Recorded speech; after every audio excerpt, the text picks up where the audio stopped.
and welcome to episode 2 of the Texas Irish Twins Diaries. In today's episode, we explore what an Irish twin is and how being Irish twins has shaped our bond over the years, from childhood and into adulthood. We conclude with advice for anyone wanting to have a closer bond with someone that they care about. You can now check us out on Apple Podcast and YouTube. Hello, and welcome back to the Texas Irish Twins Diaries. In case you have missed all the other episodes, this is only the second one, so you're not far behind. So, as a little bit of a recap, we are two sisters born in the Texas Hill Country. And we call ourselves the Texas Irish Twins because we were born 10 months apart to the day. And so that's actually where we're going to spend the majority of our time today, is really talking about our bond. Like we grew up like almost as twins. And so yeah, we're going to dive into that today. Yeah, but before that, we have one fun task to do, which is introducing our wine for the episode. But before we do that, I do have to share my funny story for when we were setting up and preparing for this episode. I was clearly not paying attention. I was getting the camera all set up and the mics and everything. And next thing I know, I'm leaning over and I didn't realize there was a candle and my hair lights on fire. So I thought, wow, that's really brilliant, and I haven't even had a glass of wine yet. So it sounds like it's time for a glass of wine. Let's have that wine. So today, last episode we introduced you to William Chris Vineyards Enchante, which is one of my favorites. So I decided to go ahead and stick with that theme, and we're going with another fan favorite from William Chris Vineyards. Now, this one's actually very special because this is part of their new release, so we have not tried this wine yet. So this will be fun and new for both of us. But just to give you a little backstory on the Hunter wine, they have made this wine every year since 2011. I don't know if you realize that. Oh, I didn't. Yes, so it has been around for several years.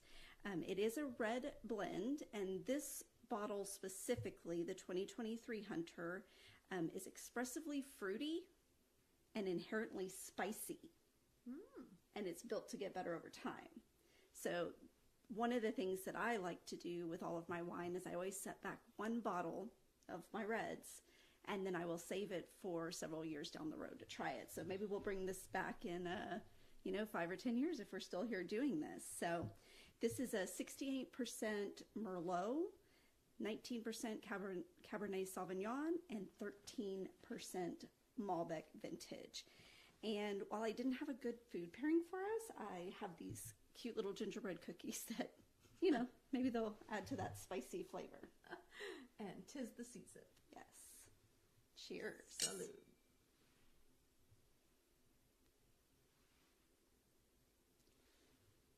Wow. Now, something else that I was going to share. So Becky's mother-in-law bought us these really, really sweet books because she knows just how much we love wine, and she will go with us on some wine tastings. And so I'm curious what Becky has to say about this wine, because this allows us to just put down what flavors we're tasting in the wine and what we're smelling in the wine. And Becky's got a really good palate, so she typically can tell me exactly what she's picking up in this wine. I like to say it's like my superpower, I think, because I don't have, since I lost the vision in my left eye when I was very young, I feel like my sense of smell and my sense of taste are very heightened. So believe it or not, they say that there's a spice to this, but I'm not necessarily getting that. I do taste fruit, and I'm really tasting like a cherry or plum. Ooh, yes, the plum. Yeah, it like starts off with a very nice, like, I want to say sweetness. It's a dry red, but it's got this nice sweetness, kind of like from the fruit, I suppose. But yeah, it's very good. Yeah, Okay, I'm gonna try this cookie with this. Yeah, tell me how that cookie is.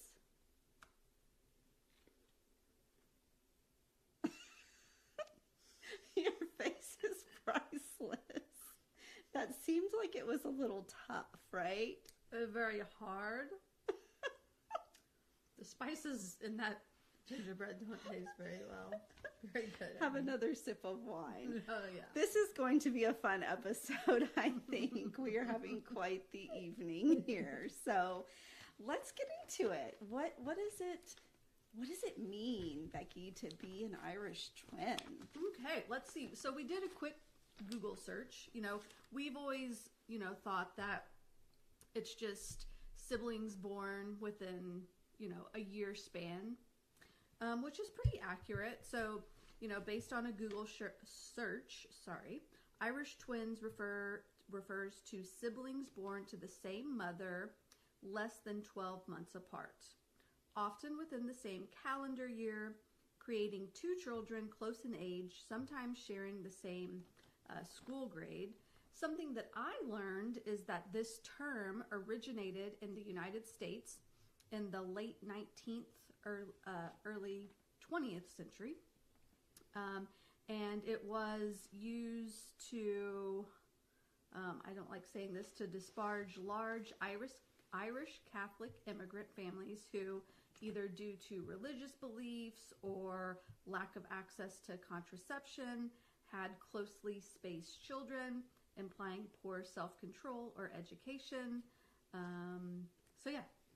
And so, with that, we want to kind of, from our perspective, acknowledge that maybe this term could be derogatory to some, and we personally don't see it that way, and that is not our intent to make it so. Yeah, we really are. We embrace the idea of being Irish twins basically just because we're so close in age. Like there really is nothing else behind the term for us, from my perspective. And so just want to make sure that we don't offend anyone out there. We understand that there certainly are sensitive terms, out there in the world today. So want to be respectful of that. Yes. Let's see. What else do we have here? I think that our bond has just been so close just from the beginning. I almost say, like, I'm not a super religious person, but I would say that I feel like the universe, like, already had you in mind due to the things that were going to happen with me. And so, yeah.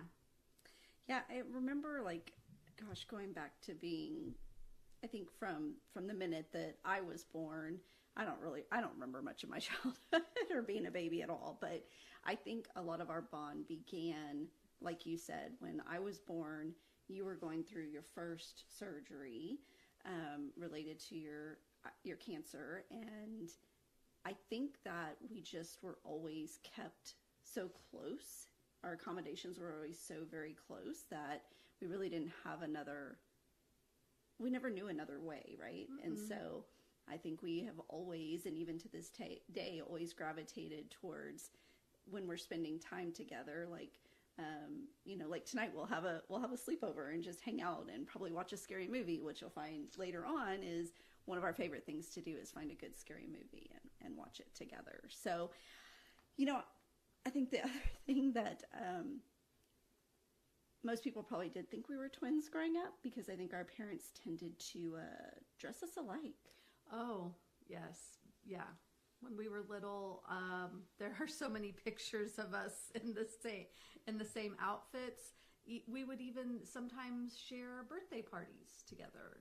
I remember that one instance. So yeah, they pretty much treated us as if we were twins. I'm not sure which one of us lost out on that deal, but I'm sure one of us did. Oh, and I don't ever remember there being, like, even if we had to share things or do things a certain way, I don't know that I ever remember there being a lot of rivalry between us either. No, I never No, that never happened. And I think our mom did do a good job in some ways of that, like to minimize that. She would put us in different activities. So like in 4-H growing up, Dina was put in like fashion or sewing, and then I was in like cooking. And so I think our mom intentionally did that to maybe reduce any type of rivalry. Well, and it is kind of interesting that since you bring up the 4-H aspect, like how much that has influenced our lives today, because I still very much am into fashion. I love,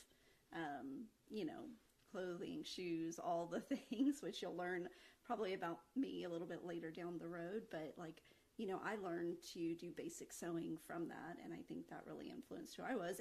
And you're an incredible baker. Yes.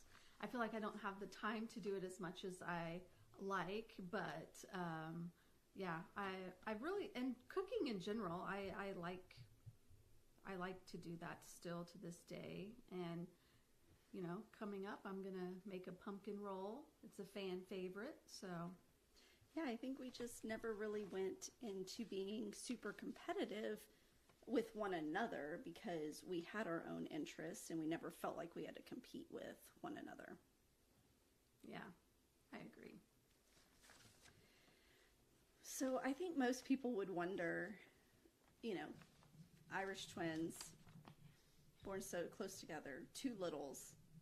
How did our parents manage that? Yeah, so this is like circa we'll just say 1983. Yes. And so our mom and dad have 2 kids in diapers. And from what we know, our mom said that it was easier on her that way because we kind of just took care of each other. Exactly. Or entertained each other. Maybe once we got out of diapers, it was a little bit easier. We still need a little help.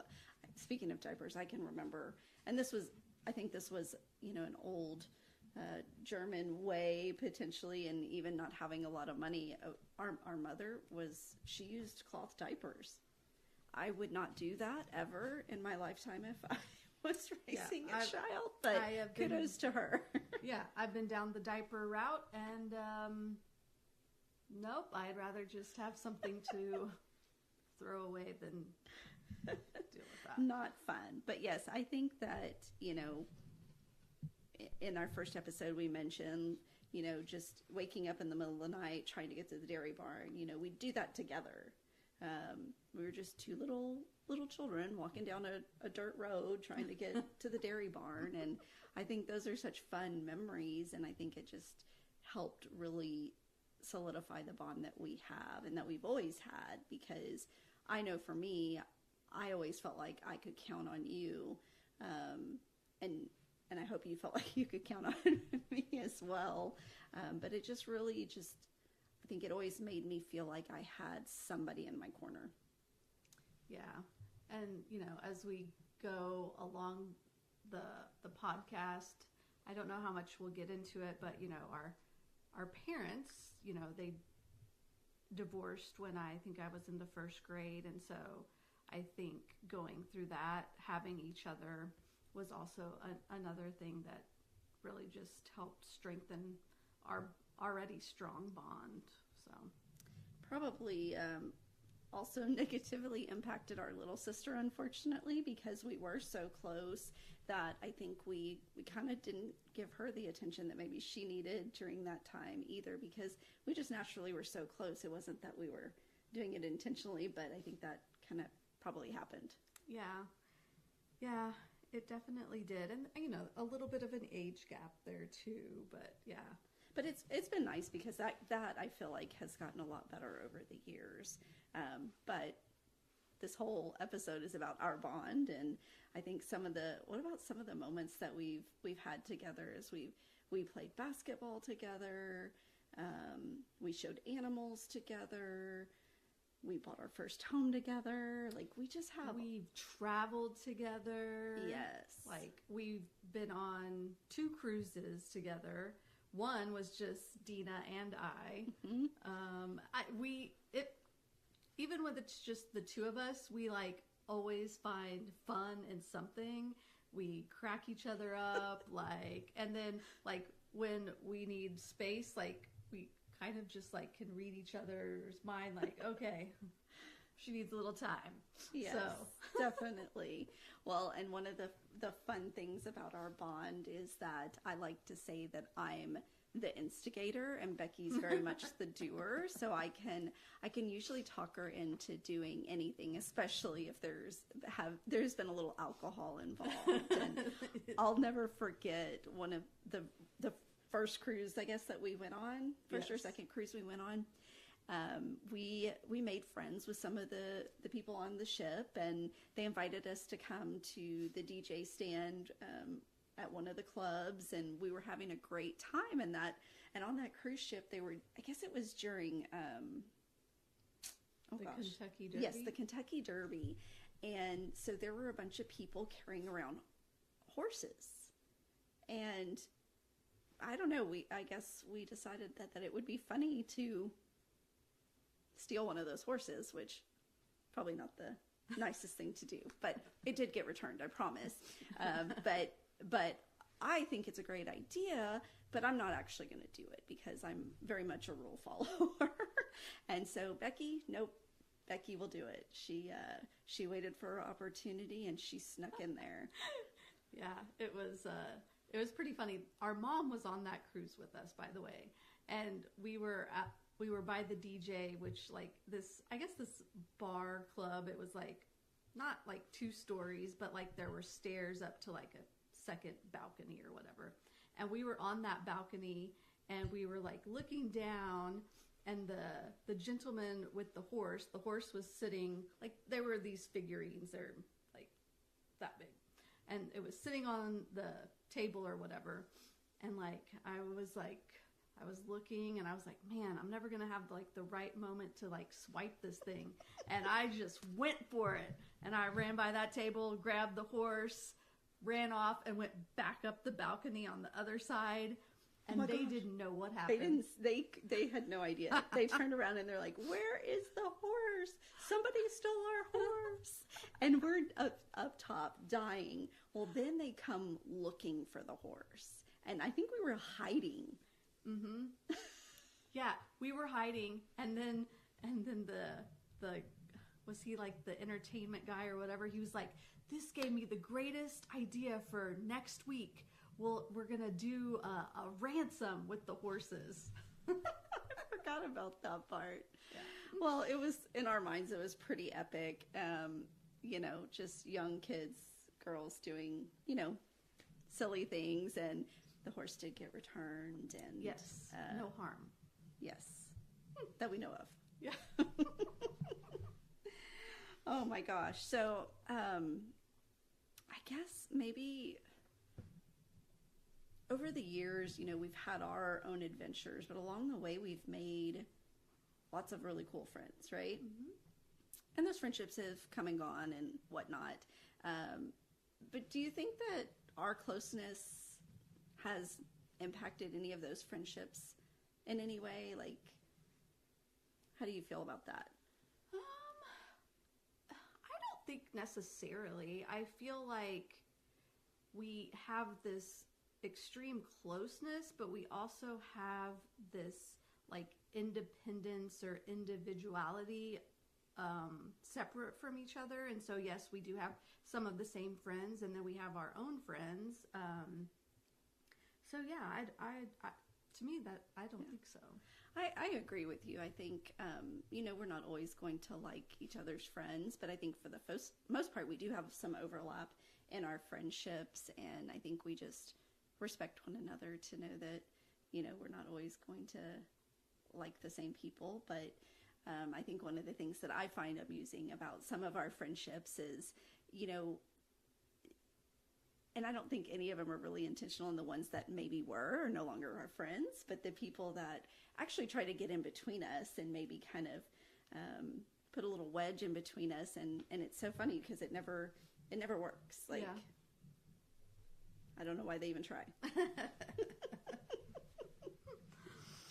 Oh my gosh. So as we keep kind of bouncing around different like questions or topics, like, so, when we think about like our emotional connection and the support through like our life stages, I feel like I'm going to hand that to you, because I think you have maybe one of the strongest emotional stories of an impact. Yes, I feel like our emotional bond is extremely close, especially for me. And I don't know why that is, but I feel like I can feel what you're going through. And it does make me super emotional. And I have two very, very impactful incidents that occurred that I just knew something was wrong, and it was very, very hard for me to keep my composure. And the first one was when you were pregnant with Carson, and you were going to be, you went into labor and delivery, and I was sitting at a concert with another couple that were our friends at the time, and they were trying to keep my mind busy because they could see the worry on my face, because it had been hours since I had heard any type of an update from my sister or from her husband, and I knew something was wrong.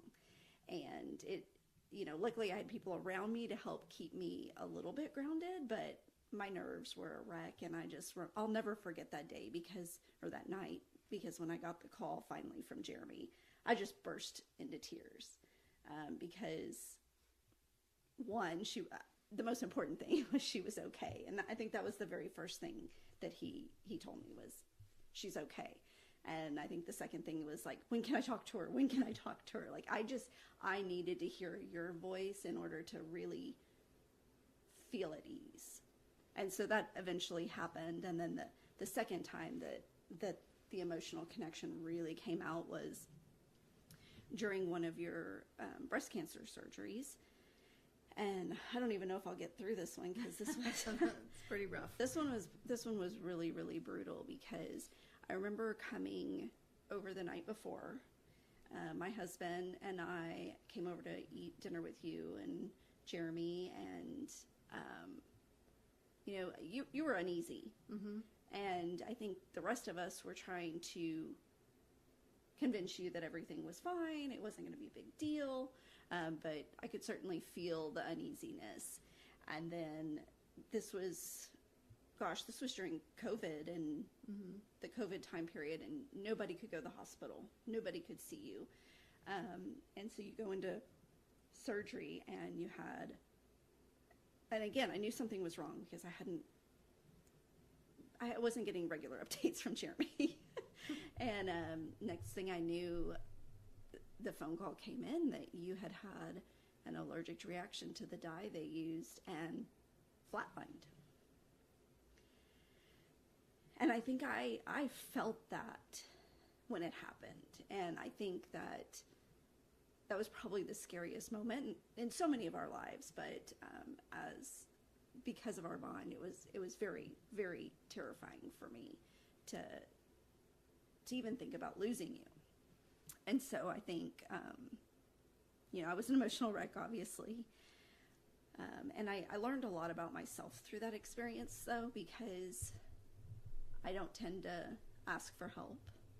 I'm a pretty strong individual, and that taught me that I don't need to do it all myself, because I needed to deal with my emotions, and I wasn't able to fully help our friends out, because all they had for me was questions, and none of it was, are you okay? And I say that liberally. The friends were great. I didn't feel like I had what I needed in that moment, because I was so devastated over almost losing you. Yes. And that was hard. And I'm sure, we plan to have a whole month in October of our episodes being dedicated to breast cancer. And so I'm sure that story will, come up again.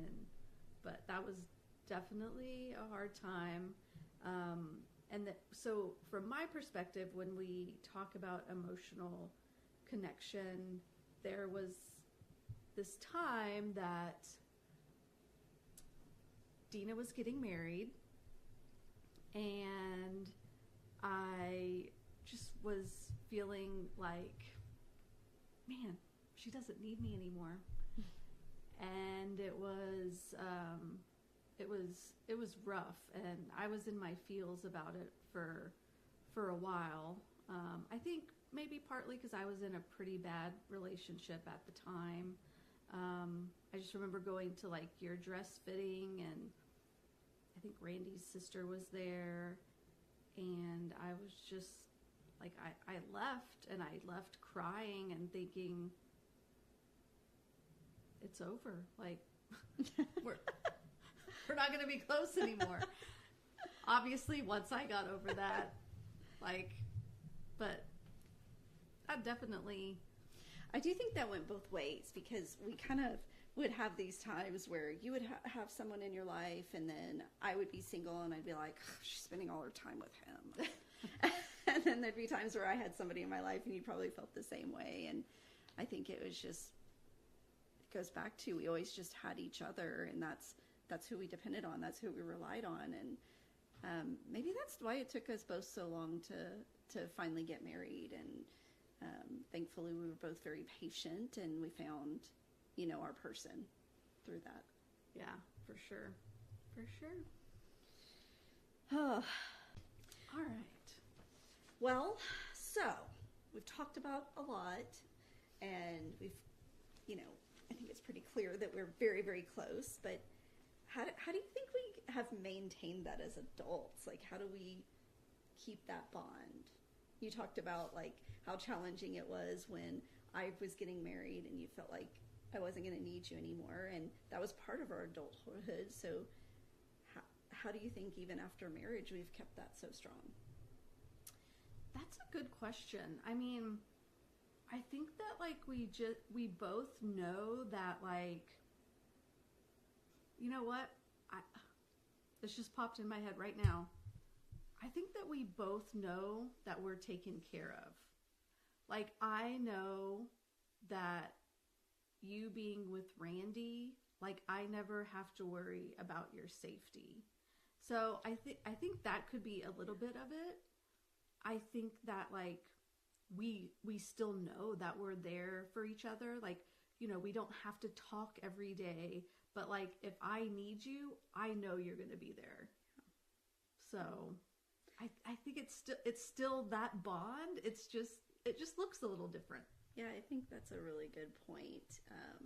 I think for me, when you met Jeremy, I felt like I'd never seen you that happy before. And that was something that I always really, really wanted for you, because I felt like growing up, I was so much more outgoing and I had lots of friends. I still kept our bond very, very close to my heart, but I felt like you struggled a little bit along the way, and I think that was hard. So to see that level of happiness, I think, allowed me to feel comfortable with it. And now I love seeing how the four of us have such a strong bond, and we'll spend probably Christmas Day together, and that's important to me, that now it's become bigger than just you and I. It's now incorporated our spouses. Yeah, for sure. Like last February, we went a whole weekend, a wine weekend. Like, it's just like the four of us just mesh so well together. Yes. Yeah. And we talk each other off the ledge when the other one gets, maybe a little frustrated with their spouse or whatever. You and I have always been really good about, if we have a disagreement, we typically don't really hash it out. We just leave each other alone for a little bit and then pretend like it didn't happen, I guess. Yeah, those communication skills. They're really good. They're really, really good. But I mean, it's just the way we deal with each other. Yeah, and it works. So yeah. So I think as we kind of look to wrap up our second episode, what advice do you have for siblings that want to have a closer bond? This one's kind of a tough one because I think every relationship is different. Yeah, it definitely is. I think that, like, a part of it is just putting the time into it, and it can't be one-sided. That's true. I think life's just too short in general. Don't hold on to things, big or small. Find a way to move past them. Yeah, like, I think you can say all day, let's go on that trip. Let's do this as siblings. Let's do this as a family. Let's do this. But one day, we're here and the next we're gone. And so I think it's just, taking those precious times and making the most of it. And like you said, life is too short. If you're having like a hard time with your sibling or even a friend, like it can always be talked about. Like it can, if that relationship is strong and it's meant to be, you can work through it. And don't take things personally. Siblings are meant to fight and disagree and whatever, but don't take it personally. Don't hold it against them. We all need to have opinions and feelings, and they're not always going to be the same. So just learn to accept those differences, but also vocalize what you need out of the relationship. That was something else I've learned along the way, is being able to really say what I need out of not just sibling relationships, but every relationship. Yeah. So if you're watching this and you're having a hard time in a relationship that you want it to be better, don't wait for that other person to reach out. Be the bigger person and reach out and say, I'm sorry. Or say, hey, let's work this out. Let's go to dinner. Let's do something. Absolutely. Okay, now for our fun part. So if you missed episode 1, we start with wine and we end with a random question that the other one doesn't know. And you're going to go first because I still don't have a question. Okay, so I wrote my question down right before we started, and I'm really excited about this question because it's actually one that I did with my my team at work recently, and it was very interesting to get the responses. But I'm going to tweak it to kind of us. If you were stranded on a deserted island and you could only take 3 people with you, which 3 of our family members would you take and why? Oh my gosh. Not even friends, family. And it can be extended family. It doesn't have to be just siblings or anything like that. Oh my gosh, I am so going to offend some people here. Well, I better be on the list. That's all I know. She needs wine for this one. Yeah. Man, bringing in the tough question here. Yeah. But it's fun. It is fun. I don't know how long you're going to be on this deserted island, so. Okay, so I'm going to definitely need people that are no drama and fun to be around. Yeah. Okay. Mm-hmm. So. And resourceful, probably. Yes. So, obviously, I'm going to take you. Yes. I'm going to take my sister Audrey because she will make sure that we are fed. She is a country girl through and through, and she's a go-getter. Yeah. Okay, one more. Are we taking a guy along or not? Oh. My husband is very resourceful, but he would probably might drive us ladies crazy. No. You know what? Let's just make it a big sister party. Come All on, right, Katie, bring it in. Well, that's good though, because Katie knows a lot of random facts. And so she may know that, you can eat a certain plant over something else. Or that it's good for your skin or something. Exactly. Yes. Okay, these are good choices. I like it. Okay. Sisters, day or week or month on a deserted island. I'm down. All right, what you got for me? Oh my gosh. I need to prepare better. Okay, that's all I can say. Well, It's been a rough week. I mean, work has been kicking my tail. I agree. Okay, so let's stick with the, our bond-ish kind of, but it's more along like our similarities. Like, so the question is, how do you think, so we have different professions, like we have different jobs. You're like at an executive level. I'm a minion. That's not true. That's not true.